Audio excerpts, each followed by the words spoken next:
একটু হাত নিচু, একটু হাত নিচু করো। ঠিক আছে, এবারে ঠিক আছে, ঠিক আছে, এবার ঠিক আছে, এবার ঠিক আছে। এটা হচ্ছে আরাফাতের ময়দানে আমাদের জিয়াবুল সাহেব ইন্ডিয়ান পতাকানে যাচ্ছে, দেখুন মাশাআল্লাহ। মুসিয়াকে দেন, মুসিয়াকে দাও।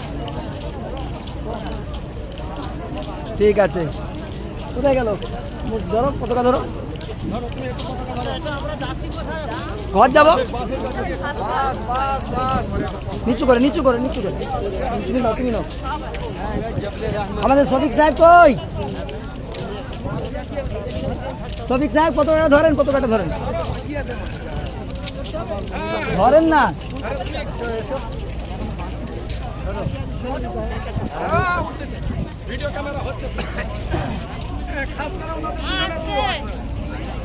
আচ্ছা আচ্ছা।